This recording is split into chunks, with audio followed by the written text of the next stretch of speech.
Olá, hoje é dia 11 de fevereiro do segundo mês de 2019, é uma segunda-feira, estou debaixo de uma árvore, um pé de manga, porque está muito quente, e esta é a lição número 10, o Evangelho Eterno de Deus, onde nós estudaremos as 3 últimas mensagens angélicas, ou vamos dizer assim, as últimas advertências ao mundo, antes que se feche a porta da graça, antes das pragas, antes da segunda vinda de Cristo. Santíssimo e poderoso Deus, fica conosco nesse estudo, nos abençoando e nos dando entendimento, especialmente nos dando a capacidade de tomar a decisão correta e de ensinar os outros a respeito da verdade. Em nome de São Jesus Cristo. Amém. Pois bem, aqui então está escrito, Apocalipse 14, versículo 12. Aqui está a paciência dos santos, aqui estão os que guardam os mandamentos de Deus e a fé em Jesus. Esta é a lição número 10. Né? Paciência dos santos. Gente, já são 6.000 anos. É geração, mais geração, mais geração. Né? Nós vamos estar lá por volta da geração número 600 ou um pouco mais, desde Adão e Eva. Né? E por isso os santos têm que ter paciência. É filho, é neto, é bisneto, tataraneto, e assim vai indo, vai indo, vai indo. E Jesus ainda não voltou. E o pecado continua piorando as condições aqui na terra. Né? Acabo agora de ouvir a notícia do trágico falecimento de um grande jornalista que eu admirava muito, que eu gostava de ouvir, Ricardo Boechat. E assim vai indo. Né? Tenho amigos aqui em Juí e em outros lugares que estão gravemente enfermos. Tenho um amigo, meu amigo de infância, que já é acamado, que não se levanta mais da cama. Esse mundo está piorando. Conheço algumas crianças aqui de perto que estão com câncer. É dramático. Esse é o pecado, né? Bom, a última questão do mundo, a última questão da grande polêmica, da grande controvérsia, é a respeito da adoração. E a luta continua aqui entre a besta e Deus, né? Eu venho dizendo assim, é muito duro para Deus, que faz tudo, fez tudo, que Jesus morreu por todos, morreu de uma forma dramática, arriscada, ver tão poucos, menos de 1% ser salvo, mas pelo menos alguns são salvos. Isso demonstra o tamanho do amor de Deus. Se pelo aquilo que Jesus fez, se por aquilo que Jesus fez, se salvasse 99%, quase 100%, etc. Bom, a gente diria, pois valeu a pena, etc. E tal. Não, mas ele morreu sabendo que um percentual bem pequeno se salvaria. E fez a mesma coisa que faria para salvar muitos mais. Fez tudo, tudo. É uma questão de escolha, esse tempo do fim, uma escolha de adoração. A quem adoraremos? Né? A besta, a Satanás? Santificaremos o domingo ou santificaremos o sábado? Se santificarmos o sábado, estaremos nos vinculando à adoração ao Criador. Se santificarmos o domingo, estaremos nos vinculando à adoração, que não é adoração, que é uma coisa falsa, a quem nunca foi Deus e sempre quis ser adorado como se fosse. Não é? Bom, então, nessa semana estamos estudando as 3 últimas mensagens angélicas. São as últimas. Não é? Em resumo, as 3 mensagens angélicas, bem resumidas, são o seguinte. A primeira mensagem, não é? Adorai aquele que fez, porque já vem vindo o juízo. A segunda mensagem, caiu Babilônia. A terceira mensagem, ai de quem recebe a marca da besta, que é a imposição do domingo. Essas são as três mensagens angélicas, é simples. Em menos de 30 segundos a gente menciona elas, né? É algo bem simples, mas vital, né? Dramático. E tem o reforço das três mensagens angélicas, que não é uma quarta mensagem angélica, é apenas um reforço, mas é um reforço importantíssimo, que está em Apocalipse 18, versículo 4, ou seja, sai dela, povo meu, porque os seus pecados agora se acumularam até o céu, e vem vindo o juízo sobre elas. Saiam enquanto ainda é tempo, porque senão vão sofrer o juízo junto com ela, não é? Bom, então, as três últimas mensagens, as vozes dos três anjo significa aqui pregação por todo o mundo, em grande velocidade. A primeira mensagem angélica já vem sendo dada, ela começou a ser pregada antes de 1854, adorar que ele fez, porque veio o juízo. Em 1854 começou o juízo dos mortos, e mais uns tempos vai passar por juízo dos vivos, né? Para saber quem, afinal de contas, vai ser salvo na segunda vinda e quem fica aqui. Esse é o juízo desde 1854. Estão decidindo isso, né? E a segunda mensagem angélica já vem também sendo pregada desde aquela época, sobre a queda da Babilônia. Ela caiu, está caindo, continua caindo, né?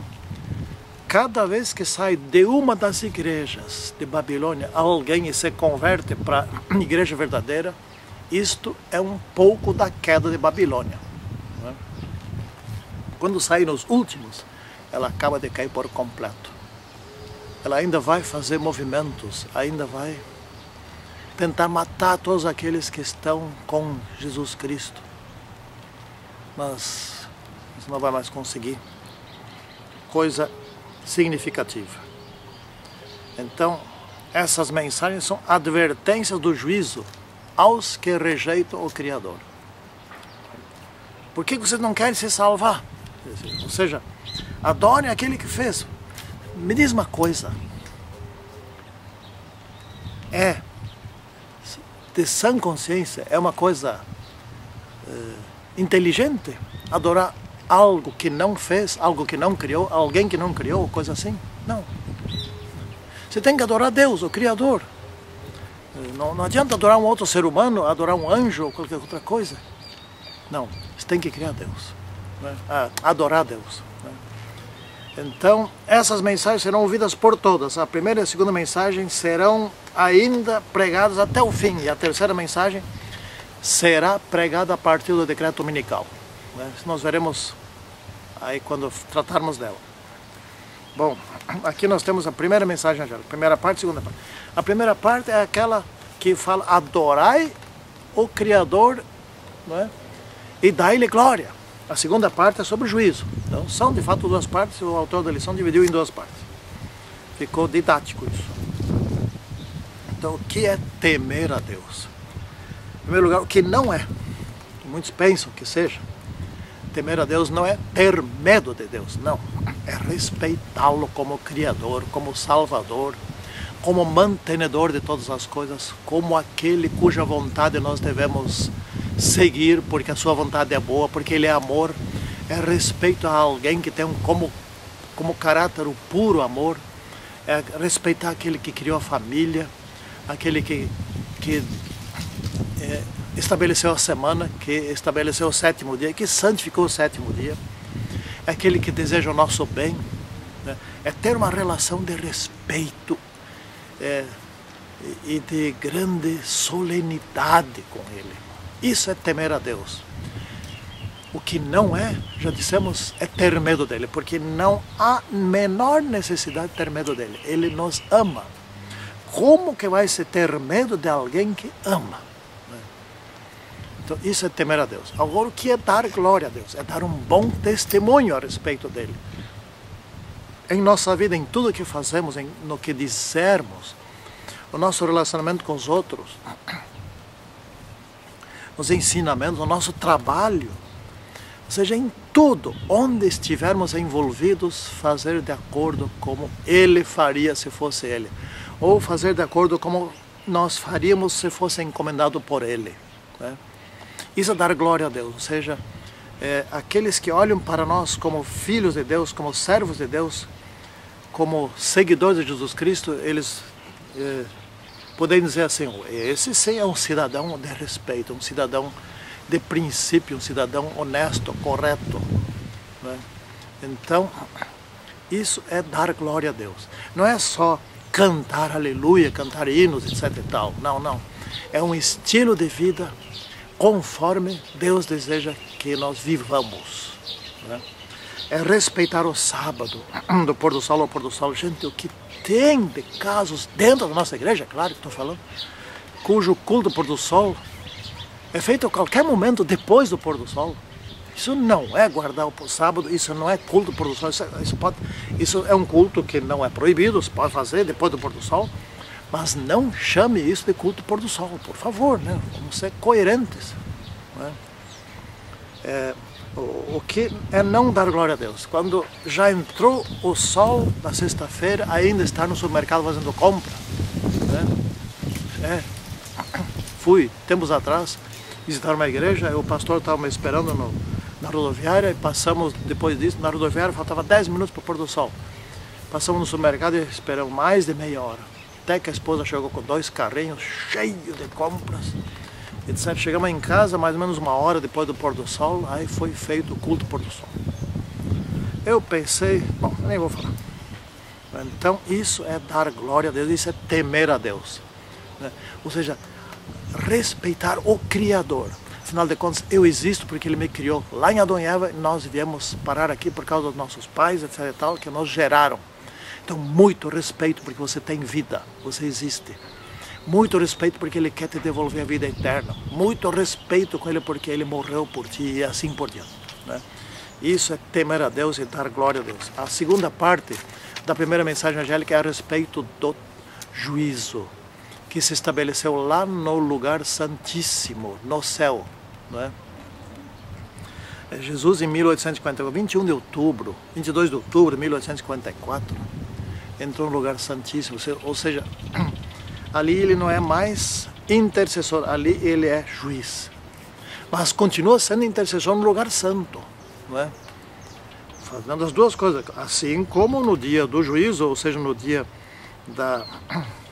no antigo dia em que se praticava o dia do juízo, lá entre o povo de Israel, né?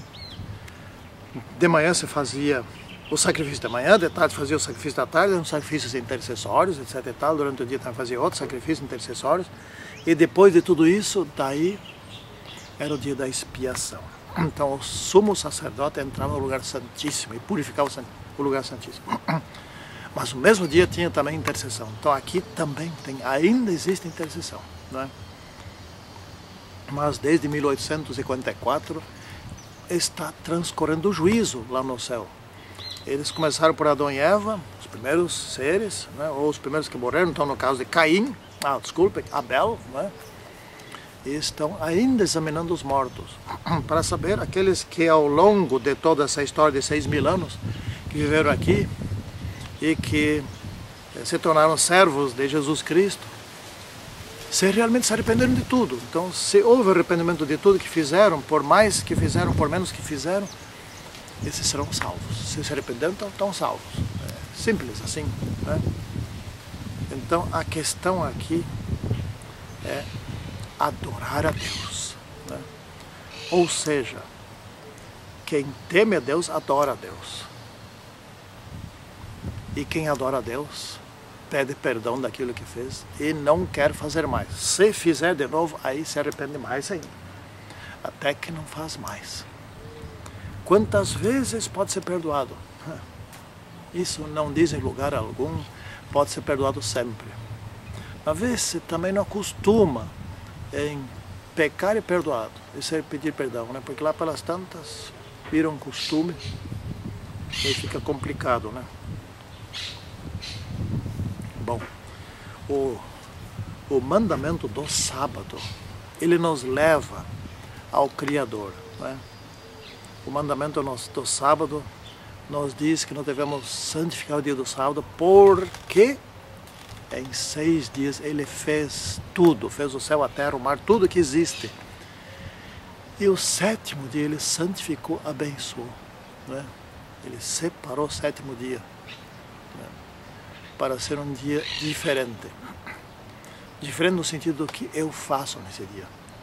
Dos meus sentimentos, da minha postura, né? Dos meus atos, dos meus pensamentos. Diferente nesse sentido, porque o sol nasce tudo igual. Né? Chove nesse dia, etc. Tudo igual. Onde há diferença é no adorador. É ali que o dia se torna diferente, no adorador. Se tivermos uma cidade onde existem só adoradores que guardam o sábado e outra cidade onde não tiver nenhum adorador que guarda o sábado, você vai ver a diferença. No dia de sábado de uma cidade e no dia de sábado de outra cidade. Naquela onde não tem nenhum adorador a Deus, o sábado vai ser exatamente o mesmo da sexta-feira, da quinta, da quarta, etc. Na cidade onde estiverem só adoradores a Deus, o sábado vai ser uma coisa completamente diferente. Quem faz a diferença são os adoradores. Porque assim como Deus guardou o sábado, descansou no sábado, né? Assim também nós devemos fazer. E aí tudo muda. Muda para nós, muda no sábado, etc. Bom, a segunda mensagem angélica, né? Então estamos aqui já na quarta-feira, é sobre a queda de Babilônia. Babilônia que se embebedou. Se embebedou com o quê?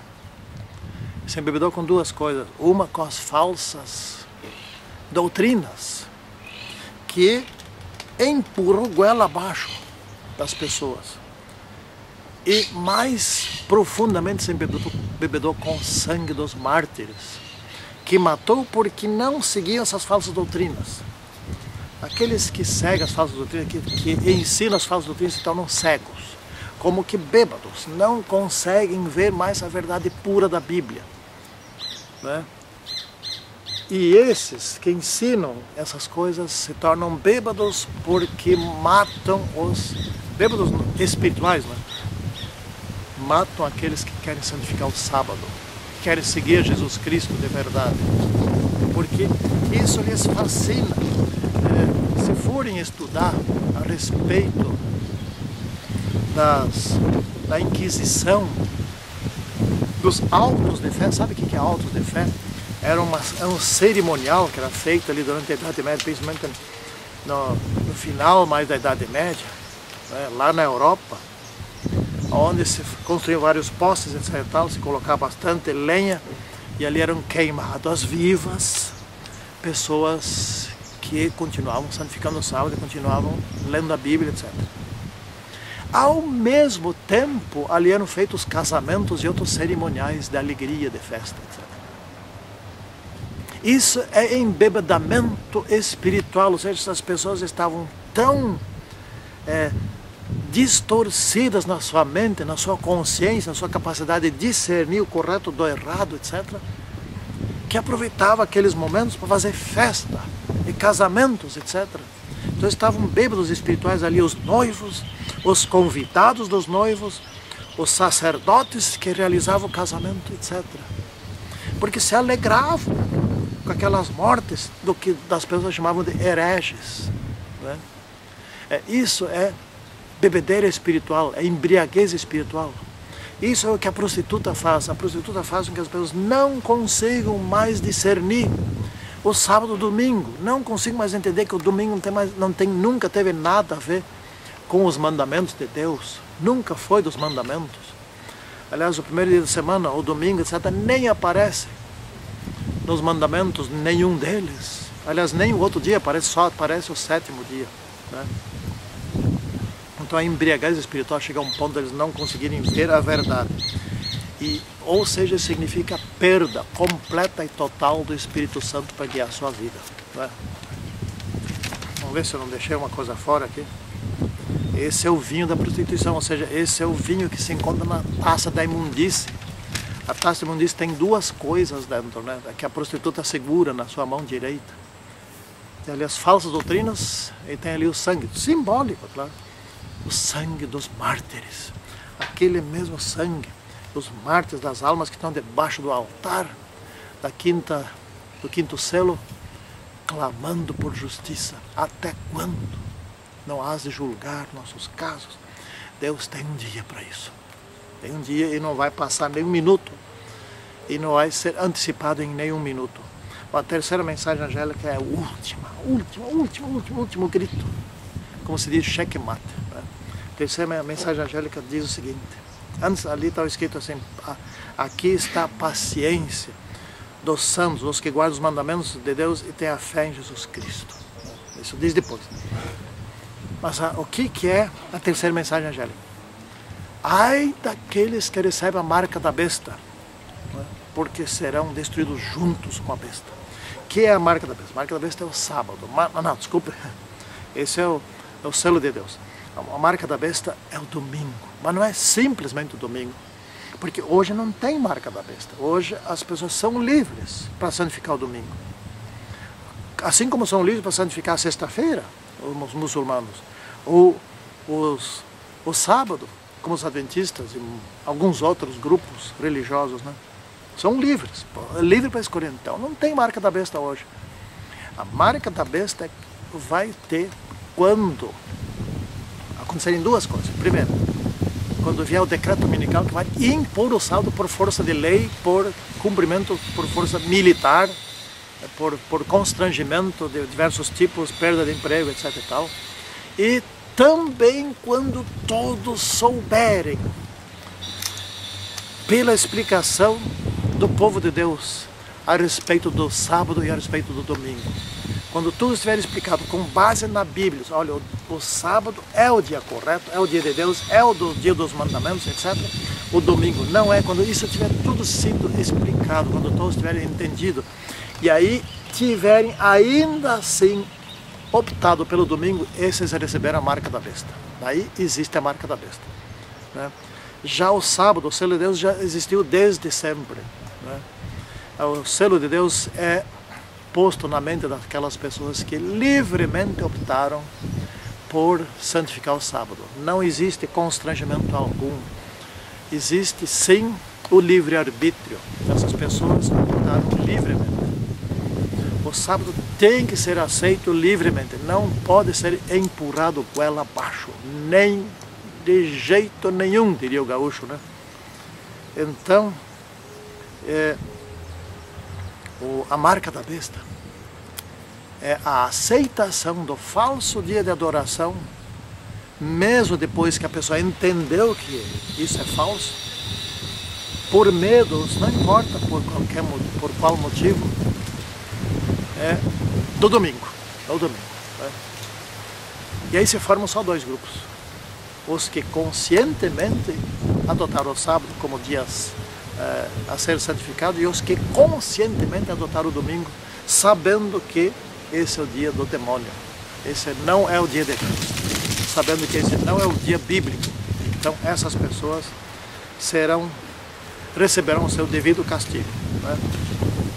Bom, uma coisa que é importantíssima para concluir, tem que dizer, é o seguinte: em meio a essa grande polêmica vai haver, por um lado, uma tremenda perseguição contra o povo de Deus para que ele não pregue a verdade final, as três mensagens angélicas e a mensagem do anjo de Apocalipse 18:4, que é: sai dela, povo meu, seja o último advertência, né?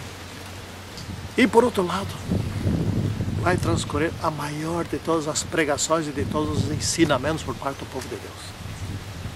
Isso vai ocorrer dentro da maior perseguição de todos os tempos. Ou seja, isto é uma guerra, não é? E aí então fecha-se a porta da graça quando o último que estiver ainda em Babilônia tiver conscientemente entendido tudo e tiver tomado a decisão certa, e todos os outros não vão mais mudar de lado, e o último que mudou de lado veio para Jesus Cristo. E aí fechou-se a porta da graça, porque daquele momento em diante nem adianta mais pregar, é só perda de tempo. E aí então fechou a porta da graça, aí começam as pragas e bem logo Jesus volta. Santíssimo e poderoso Deus, cuida de nós para que nós tomemos a decisão certa e pelo nosso dar glória a Deus possamos atrair outros pelo mesmo caminho. Em nome de Senhor Jesus Cristo. Amém. Tchau.